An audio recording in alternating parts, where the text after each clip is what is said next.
Thank you very much. I have to say, when I told everyone in Canada that I was coming to Germany to give a speech about what Germany can learn from Canada, the main reaction was hilarity. Most of the time we think about what we can learn from Germany, although it's mostly on the apprenticeship side. It's about the dual system. Your minister here for learning something. That's right. He came with a whole group in March, actually. I think it was exactly when Frank asked me to come, and so I wasn't, I thought he was joking. But the one thing I think I need to explain to a European audience about Canada is that Canada is a country that works in practice, but not in theory. And one of the reasons for that is because actually we really avoid trying to plan things out or explaining where we're going or making strict plans. We fumble along a lot because actually the act of making plans makes us actually sort of reveal preferences, and people get very, it can be a bit tense when that happens, and so often we stumble along not making our assumptions clear, and then we sort of look back over 10 or 15 years and say, well, why did we do that? How did we come to it? And often we've done the right thing, but so it's not necessarily a bad thing. But it is difficult then to sort of say, how did we adapt? What were the decisions that were made in order to expand higher education? And I look back over the last 15 years, and there are very few explicit decisions ever, certainly at a government level, to do that. And so what you're seeing when you look at the Canadian results, and I'll show them in a minute, is really it's a market. It's a disaggregated set of actors all making decisions in a particular way in response to a set of stimuli or financial incentives that are never wholly explicit, right?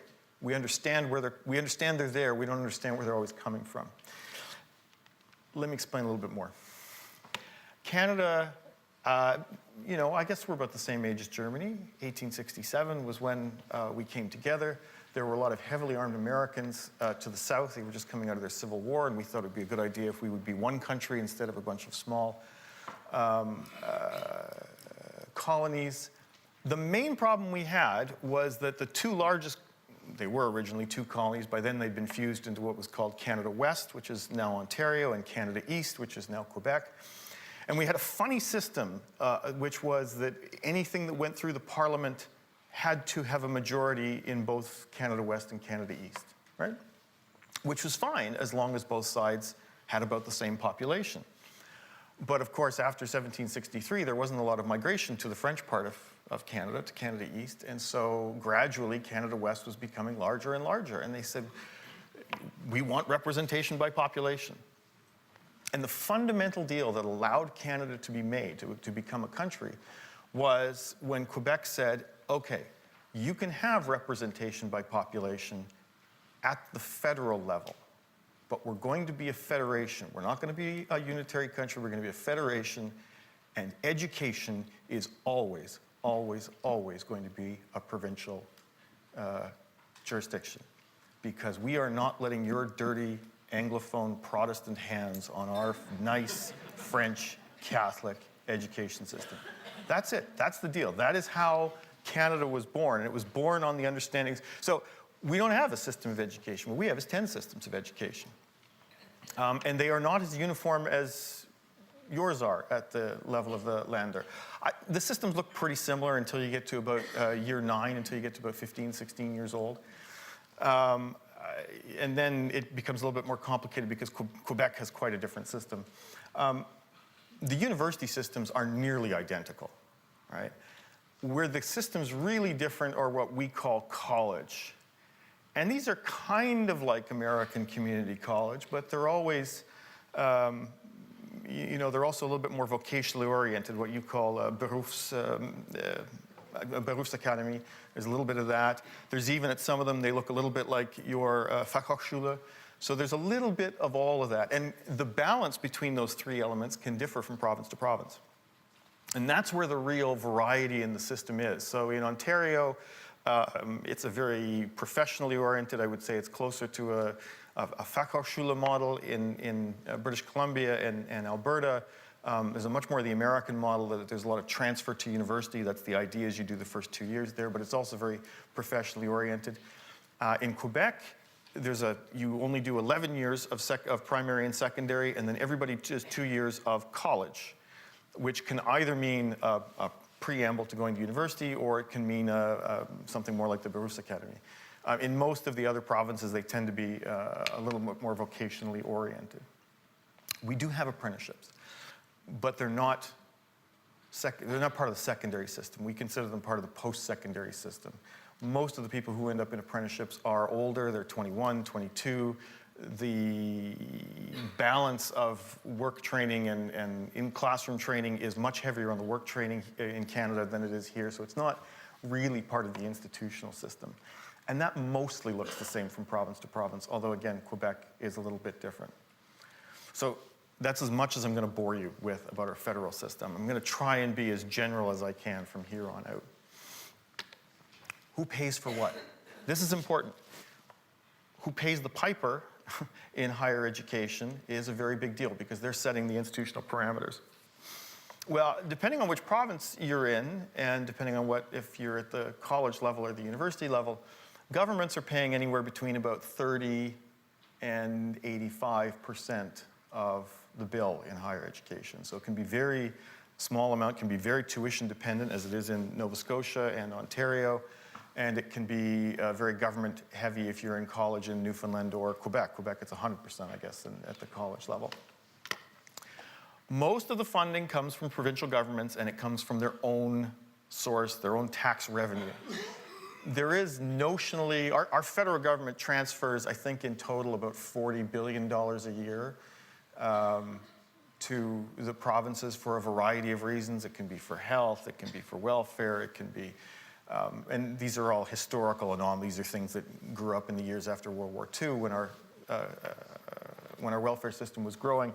Notionally, there's about 3 or 4 billion that goes out for post-secondary education, notionally, right? Which in the end makes up about 15% of provincial government spending. Where the federal government does play a bigger role is in student financial assistance, which is a shared jurisdiction, but the federal government plays a slightly bigger role in the provinces, and research funding, which is mostly a federal jurisdiction. Now, how do governments give money to institutions? Well, mostly, the 2 biggest provinces have formula funding, and it's input formula funding. How many students do you have in which fields of study?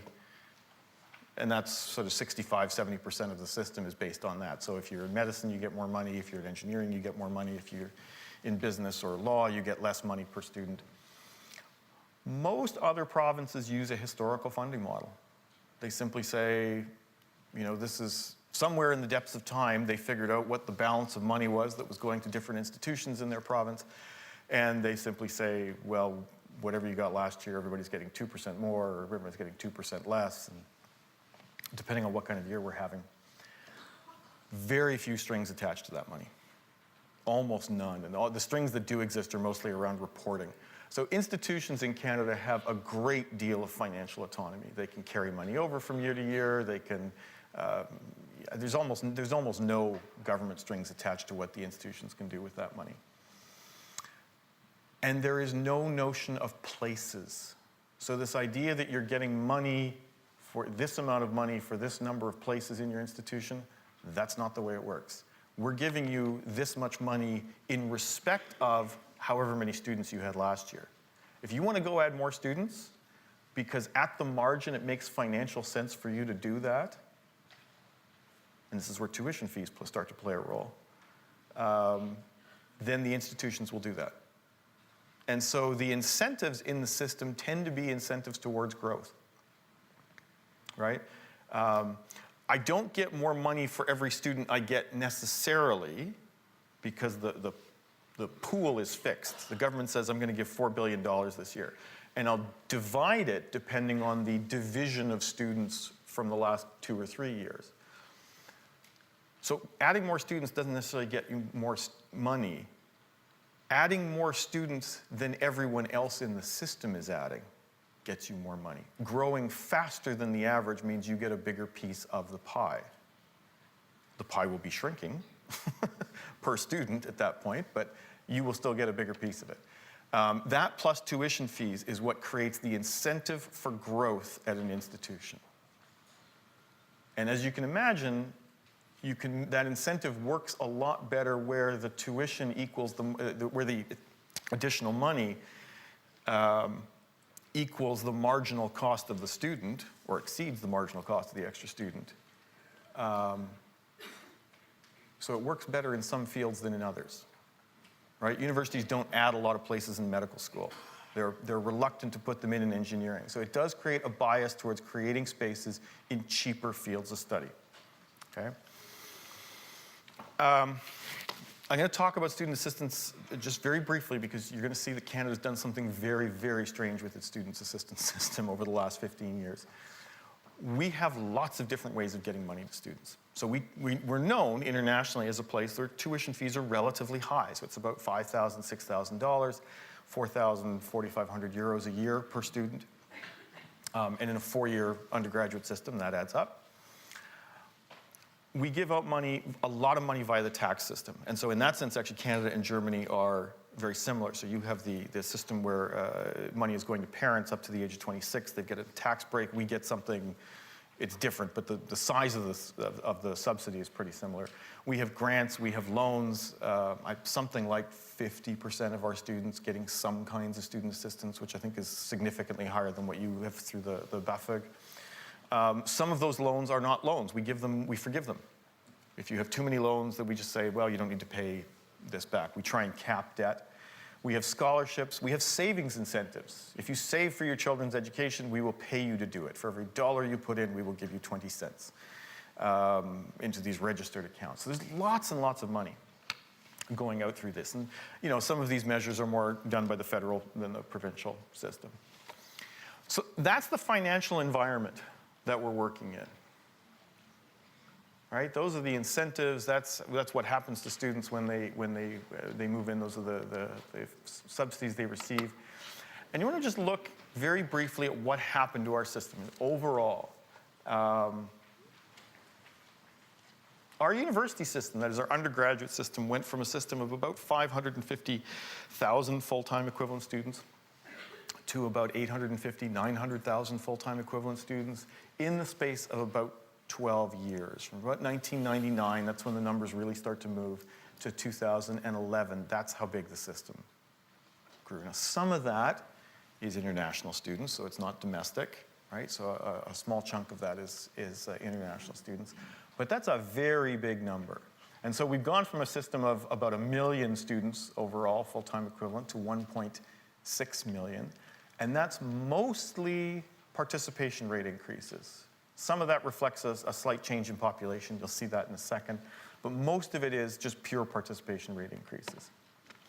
And it didn't come at the expense of students not going into other forms of education. So our apprenticeship system, which we're over here to talk about so much, has undergone enormous increases over the last few years. And it's mostly because our apprenticeship system is very heavily geared to 2 industries, resource extraction and construction. And so if you give us the Olympics, as we had in 2010, and you raise the price of oil to $100 a barrel, this is what happens. It's mostly male, right? So it's about 85% male, I think, the numbers overall, because it is in those industries. And so, in fact, among males, you're more likely to have some kind of trade or vocational certificate than you are a university certificate in Canada at the age of about 25. For women, it's about 10 to 1 the other way. But among men, so it's fairly gendered. So here's what happened to our participation rate. So what percentage of 18 to 21-year-olds are enrolled in university at any given time? And that went up by over 50%, again, in the space of about 10 or 11 years. Which is, there's a one-time bump, see if I can get you here, right here. We had one province that got rid of a 13th year of primary secondary. So there was a one-time bump, but it never went back down. You know, we built a lot of new infrastructure for universities in that province because we thought, well, they got to deal with 4 years, they'll have a bump. You know, it's like the food going through the snake. You know. But the students never left. The higher, instead of returning to a lower number, just the participation rate kept going up. And so this is pretty impressive. You know, but it changes the kind of student you have, right? The median student today would not have been accepted to university 25 years ago, right? So that's a different kind of student. Now, you know, I think there was the question, well, you look at this and you say, well, wait a minute, wasn't Canada supposed to be up around 55, 60%? Why are we at 30? Well, we are. If you look at, these are the OECD numbers. What are the tertiary attainment rates of 25 to 34-year-olds? And you see, well, Canada's at 57. Well, how can I reconcile those two things? Well, there's 3 reasons for it. Number one, not all of our people 25 to 34 went to school in Canada. We have a very high immigration rate, and a lot of those,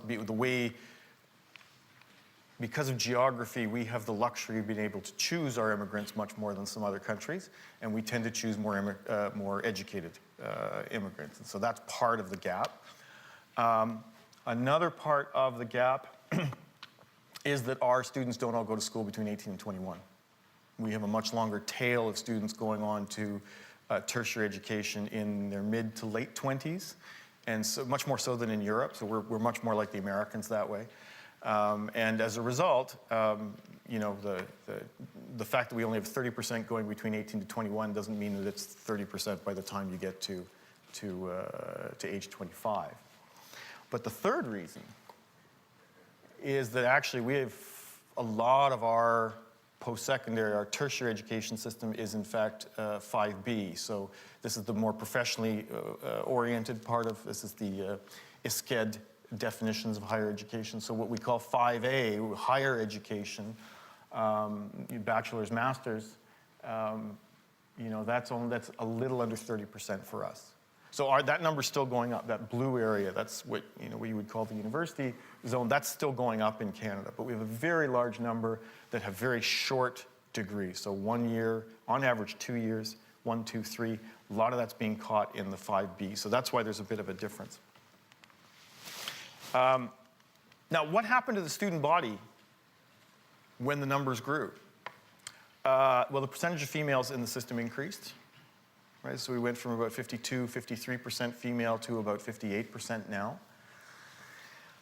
I wish I could give you really detailed data about what happened to the socioeconomic composition of the student body, but I can't because, like most countries, we keep track of that stuff really badly. The best, and we don't have consistent data sources because our National Statistics Agency is crazy. And so we have some different estimates at different points in time using different data sources. We don't have anything really consistent.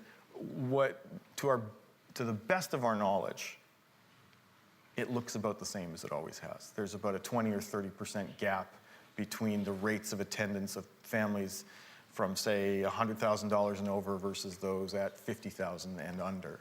So there's a gap.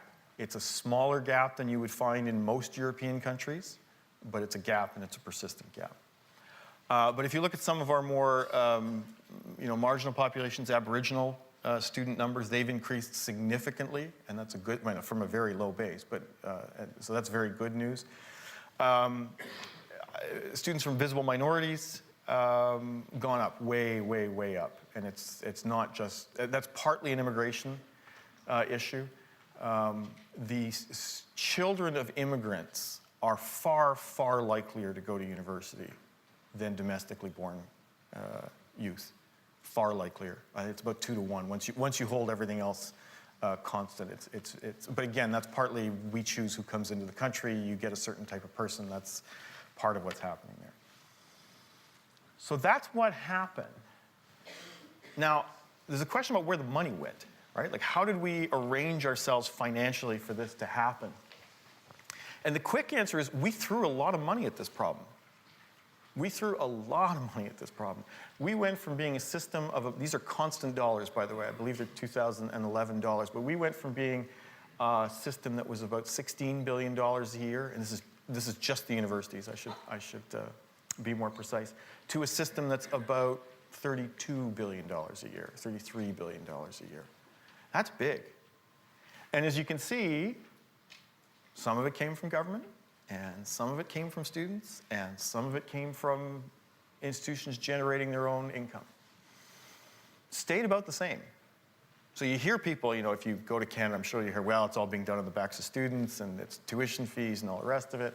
And yeah, tuition fees have increased, but government money increased a lot.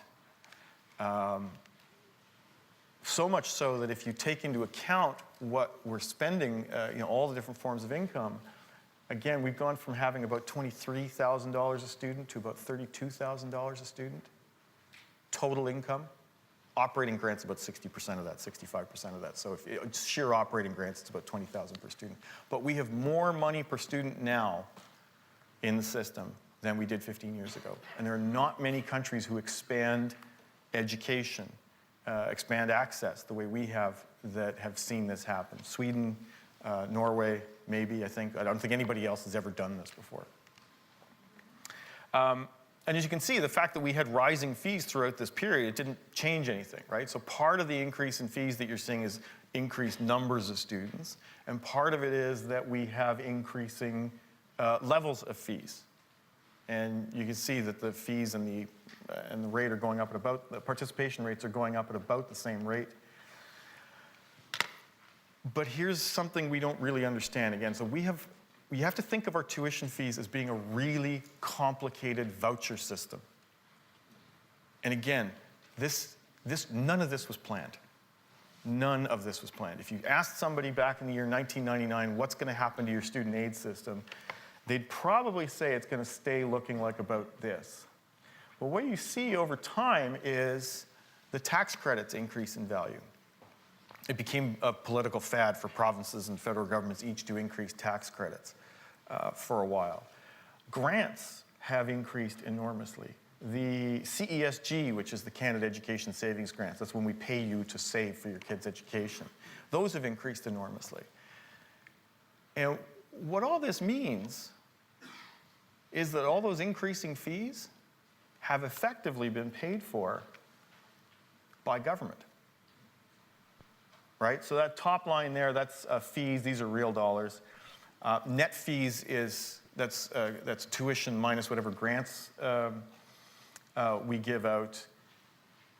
The green is after the tax credits, and the purple is after we give out the loans. But what you can see is, so with the loans, that's sort of the what's my out-of-pocket cost? What do I have to give out in any given year? That stayed exactly the same. The net cost of education stayed exactly the same. So what was really happening here was institutions were raising fees, students would borrow more money or get more student aid in order to go, and so in effect, government was funding the money through the individual students. So we got a real demand-driven system in this way. That marginal piece of money, what we call private money, was actually publicly subsidized almost 100%. Nobody in Canada understands this. Like literally, no. I can make this presentation across the country, and I will get people angry at me. I wrote a piece on this in our national newspaper.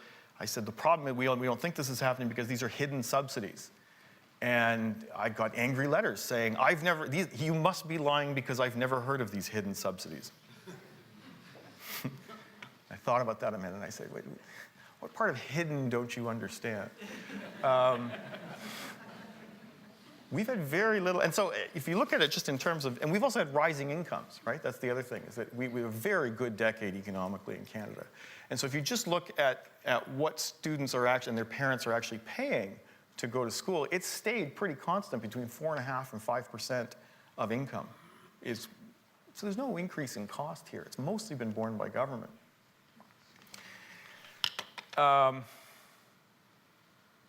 So this is weird. We never had a plan to do this, and yet we raised spending enormously. How did that happen? Right? Well, And the interesting thing is it happened even where there was no funding formula to make it happen. Right? So the funding formula, as I told you at the beginning, I mean, that gives you an incentive.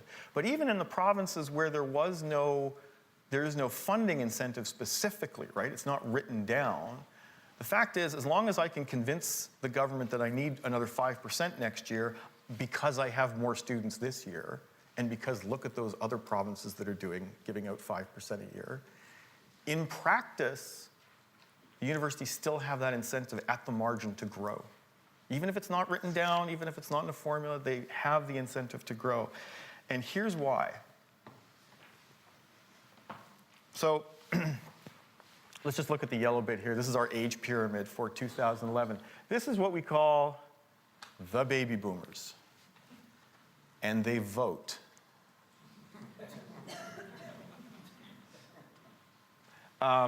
There's a very famous demographer called David Foote, and he has a book called Boom, Bust, and Echo, and he figures, this was written 20 years ago, he says you can understand most things about the Canadian economy, Canadian politics by thinking about the boom, and the bust in here, and the echo. Well, the echo is the boomers' children. And so what happened in the late 90s was the boomers' children got to be university aged. And so there was a pressure on all governments, and it wasn't an organized pressure, it was just things you hear on the doorstep. Things people talk about at the supermarket, when they're meeting each other, when they're chatting over coffee. Education became an issue. And the way the government dealt with it was to throw money at it. And here you go, take some more money. And that's really what happened. You know, give money out to students, sure, raise tuition fees, we'll support them. And so we got this indirect voucher system. And so this worked really well for universities and colleges for a long time. You'll notice what starts happening about here. And now we have declining enrollments. Right? We have a declining youth population for the first time in 20 years. This is a problem for our institutions. And there's a couple ways that they make it up. They're not going to get more money from government because we're all broke. There's no domestic student growth. There's much less willingness to see tuition fees increase because at least parents think they're paying the money, even though they're not. They think they're paying a lot of money, and they don't see the value for money, so they're not doing it. They don't want to see higher tuition fees. The two areas where institutions are now getting money, because of course the real problem with it giving institutions money is it's really hard to wean them off it. Right? Universities are difficult to change. Right? Once they grow, they have to stay. They're way easier to manage when they're growing than when they're shrinking. So they start moving to very different types of students now. So we have international students and we have professional master's students, which are effectively unregulated as far as tuition goes. So every student you get, you can make quite a bit of money on. And that's where the push is right now. Because all that money, we didn't spend it very well. I think some people would have said, well, did you spend it to, you've got a very different type of student now. Have you changed your teaching methods a lot? Did you use that extra money per student to hire more staff? No, we used it to pay professors more. A lot more. A lot more. I think Phil Altbach did some work with some people at the High School of Economics in Russia, and they were comparing professors' salaries in different parts of the world, and Canada came up as the most expensive set of faculty at public institutions anywhere in the world. So even though the dollars per student, we got 40% more dollars per student, we blew a bunch of it on research, world-class universities, et cetera, and we blew a lot of it on professors' salaries. That's about 80% of where we spent it. And as a result, we went from having a system that had about 18 students per professor to 23 students per professor as money was going up. So did we do a good job at attracting students? No, we didn't. We did nothing, really. I think we're catching up now in sort of thinking about, well, how do we do a better job of teaching to a different kind of student? How do we change the teaching mode? There's a lot of backing into strategy in Canada. Oh, well, we're here now. We realize we're not serving people too well. Maybe we should back up and do that. And you're seeing that more. I mean, you are seeing a lot more pressure from governments on institutions to diversify their missions a little bit. But if you're being led by student demand, if I can put it this way, if the number of places demanded is higher than the places available, institutions can resist change for a long time. And that's really what happened in Canada. It is only now that the domestic numbers are starting to decline, that we're really seeing some pressure on institutions because now they have budgets to maintain, right? They can't lay anybody off. They've got tenure. And so now they're starting to change a little bit. This is one question that always gets asked in international forums. Well, you expanded access so much. What were the labor market outcomes? Well, these are the employment rates. So there's two reasons you have low employment rates. One is students aren't working, and one is they're going back to school. And if you look up to the graduating class of 2005, we weren't really seeing any changes, right? So the first wave of expansion didn't change anything. The people who graduated in 2005, the early graduates of the boom saw no change in their outcomes compared to those before. Now, things start to change when you look at the boom, or at the end of the boom, which happened to coincide with Lehman Brothers and the global financial crisis. And so you do see, and so it's hard for us to tell, actually, how much of this is we're producing too many graduates, and how much of this is we have a terrible labor market right now, because everybody's a terrible labor market right now, except you. So we had the employment rates 2 years out. This is excluding people who are going back to school, just so it's a different scale than the previous one. This is the province of Ontario. We lost about 4%, 4.5% over the course of the crisis. This is the numbers along the bottom are the graduating class. So when you see a 93%, that's not employment, that's employment, I apologize. If you see a 93% employment rate 2 years out, what that means is that in 2013, the class of 2011 had that was their employment rate. But what we are seeing is a real change in the remuneration that students are receiving. So this is in real dollars.